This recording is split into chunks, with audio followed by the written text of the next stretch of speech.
Ya, selamat pagi semuanya. Kita sekarang kuliah termodinamika teknik kimia 1. Kita sudah masuk sekarang ke bab 8 yaitu penghasil tenaga dari panas. Kita perhatikan ada suatu siklus Rankine di mana siklusnya itu ada sampai 4 tahap. Tahap 1 sampai 2 itu adalah pemanasan tekanan konstan dalam boiler atau isobar. Boiler itu alat untuk menghasilkan uap. Terdiri dari 3 bagian, yaitu pemanasan cairan subkul sampai temperatur jenuh, kemudian penguapan pada T dan P konstan, kemudian pemanasan lanjutan uap sampai dengan di atas temperatur jenuh. Langkah 2 sampai 3, ekspansi adiabatis reversibel isentropis dalam turbin sampai tekanan kondenser. Kemudian memotong kurva jenuh, namun kandungan uap lembab atau moisture tidak terlalu besar. Proses 3-4, proses tekanan konstan, temperatur konstan dalam kondenser untuk menghasilkan cairan jenuh. Kemudian langkah keempat sampai langkah awal, langkah 1 kembali lagi. Kompresi adiabatis isentropis dari cair jenuh ke tekanan boiler menghasilkan cairan subkul. Tampak garis vertikal sangat pendek karena naiknya temperatur bersamaan dengan kompresi cairan adalah kecil. Dengan mengabaikan energi kinetik dan energi potensial, bisa kita lihat persamaan 7.16 dan 7.17 akan menjadi Q sama dengan M kali delta H. Panas sama dengan massa kali entalpi. Persamaan 8.1 dan Q sama dengan delta H. Persamaan 8.2. Dapat kita lihat pada contoh 81. Steam dihasilkan dalam pembangkit listrik tekanan 8.600 kPa dan temperatur 500 Celcius diumpankan ke dalam turbin. Keluar dari turbin masuk kondenser pada 10 kPa, di mana terkondensasi sampai cairan jenuh. Kemudian dipompa ke dalam boiler.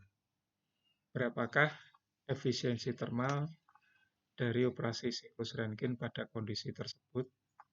Yang B, berapakah efisiensi termal yang beroperasi pada kondisi tersebut jika turbin efisiensinya adalah 0,75. Yang C, jika kecepatan kapasitas pada bagian B adalah 80.000 kW, berapakah kecepatan steam dan berapa kecepatan perpindahan panas dalam boiler dan kondenser.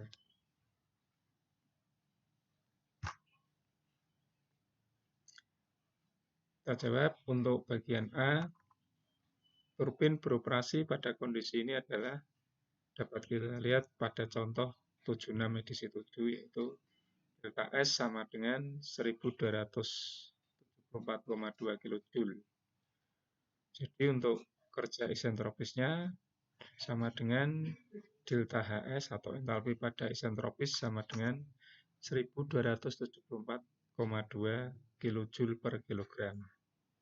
Lebih lanjut, entalpi pada ekspansi isentropis ini adalah H2 aksen sama dengan H3 aksen, yaitu 2117,4 kJ per kilogram. Entalpi pada cairan jenuh pada 10 kPa dan pada temperatur saturated atau temperatur jenuhnya 45,83 derajat Celcius adalah mempunyai entalpi 191,8 kJ per kilogram.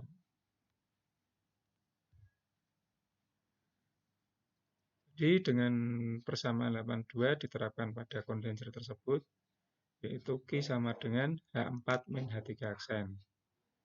Sama dengan 191,8 dikurangi 2117,4, yaitu minus 1925,6 kJ per kilogram. Di mana tanda minus menunjukkan bahwa laju panas keluar dari sistem atau menghasilkan panas.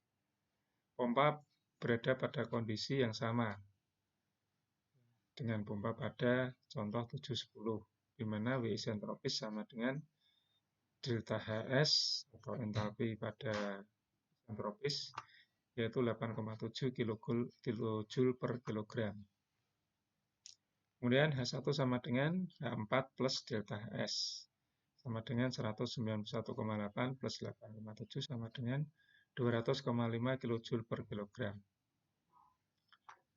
Entalpi superheated, uap superheated pada 8.600 kPa dan 500 adalah 3.391,6 kJ per kilogram.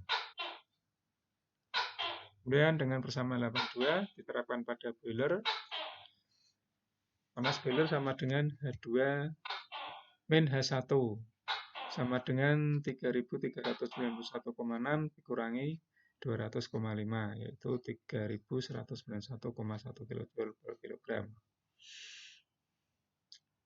Sehingga kerja dari siklus Rankine adalah jumlah dari kerja turbin dan kerja pompa, yaitu WS Rankine sama dengan minus 1274,2 ditambah 8,7 sama dengan minus 1265,5 kJ per kilogram. Hasilnya adalah WS Rankine sama dengan minus Q boiler dikurangi Q condenser, yaitu ini boiler kurangi kondensernya 1925,6 sama dengan minus 1265,5 kJ per kilogram. Sehingga efisiensi termal dari siklus ini adalah efisiensi sama dengan WS Rankine dibagi Q boiler, yaitu 1265,5 dibagi 3191,1 atau sama dengan 0,3966 atau 39,66%. Dan yang B dengan efisiensi turbin 0,75, kemudian juga dari contoh 76, WS turbin sama dengan delta H sama dengan minus 955,6 kJ per kilogram. Sehingga untuk H3-nya yaitu sama dengan H2 plus delta H. Ini terhitung sama dengan 2436 kJ per kilogram. Sedangkan untuk kondensernya yaitu H4 min H3 akan dihitung sama dengan minus 2244,2 kJ per kilogram. Dengan contoh 710 untuk pompa, WS pompa sama dengan delta H sama dengan 11,6 kJ per kilogram.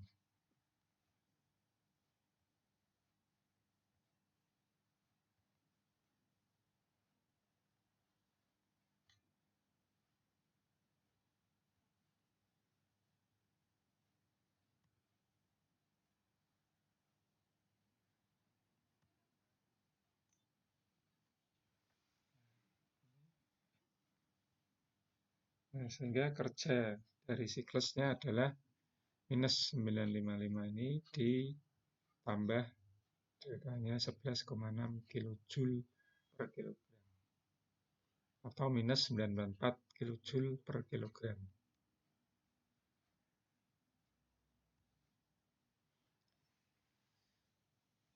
Dan S1 sama dengan H4 plus delta H sama dengan 191,8 plus 11,6 sama dengan 203,4 kJ per kilogram.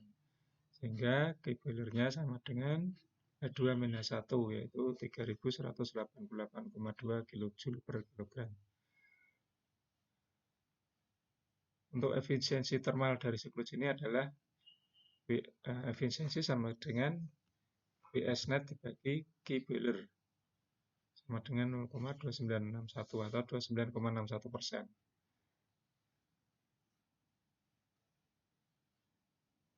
Kemudian untuk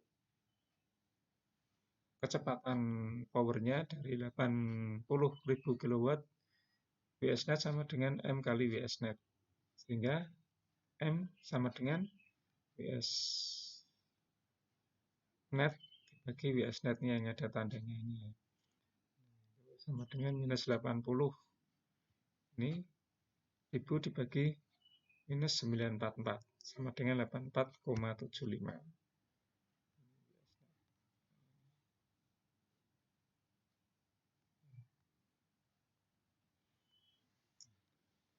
Kemudian dengan persamaan 81, Q boiler sama dengan 84,75 dikali 3188,2 sama dengan 270,2 kali 10 pangkat 3 kilojoule per sekon atau watt kilowatt. Untuk Q kondensernya sama dengan 84,75 kali minus 244,2 atau minus 190,2 kali 10 pangkat 3 kilojoule per sekon atau kilowatt. Catatan bahwa Q boiler plus Q kondenser sama dengan WSNet. Itu untuk menghitung mengenai siklus Rankine tadi ini. Kemudian kita lanjutkan mengenai mesin Otto. Siklus yang ideal terdapat pada siklus udara standar. Bisa dilihat pada gambar 89 yang terdiri dari 2 langkah adiabatis dan 2 langkah volume konstan. Yang terdiri dari siklus mesin panas, di mana udara sebagai fluida kerja. Dari D sampai A, panas diserap oleh udara pada volume konstan untuk menaikkan T dan P sampai dihasilkan nilai pembakaran dalam mesin Otto yang aktual. Kemudian langkah dari A ke B, udara diekspansi adiabatis reversibel. Langkah dari B ke C, pendinginan pada volume konstan. Langkah dari C ke D, kompresi adiabatis reversibel sampai keadaan awal D.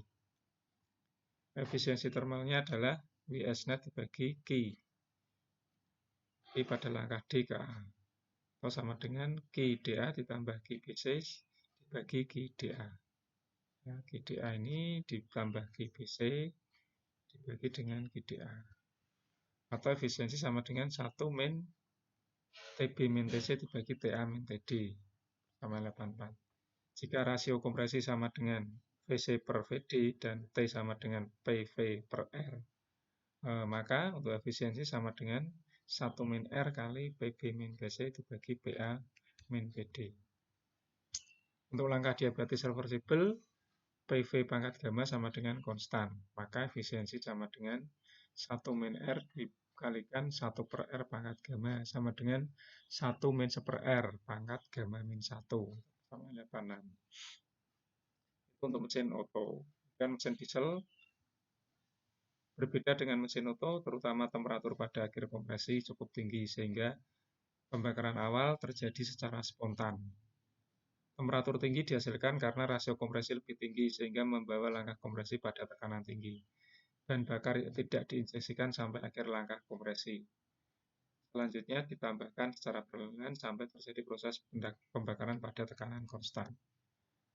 Untuk rasio kompresi yang sama, mesin Otto mempunyai efisiensi yang lebih tinggi daripada mesin diesel. Namun penyalaan awal membatasi rasio kompresi yang dapat dicapai dalam mesin Otto. Mesin diesel selanjutnya beroperasi pada rasio kompresi yang lebih tinggi, akibatnya efisiensi juga lebih tinggi. Dapat dilihat pada contoh 83. Kemudian didapatkan efisiensi sama dengan 1 min 1 per gamma kali PRE pangkat gamma min 1 per R pangkat gamma dibagi 1 per RE min 1 per R. 87. R adalah rasio kompresi, volume pada awal dan akhir kompresi. Sedangkan RE adalah rasio ekspansi, volume pada awal dan akhir ekspansi. Gamma sama dengan Cp per Cv. Ini untuk bab 8 mengenai siklus Rankine, mesin Otto dan mesin diesel. Oke, saya kira cukup sekian. Bisa Anda pelajari lagi nanti di buku referensinya. Mudah-mudahan Anda paham. Selamat pagi semuanya.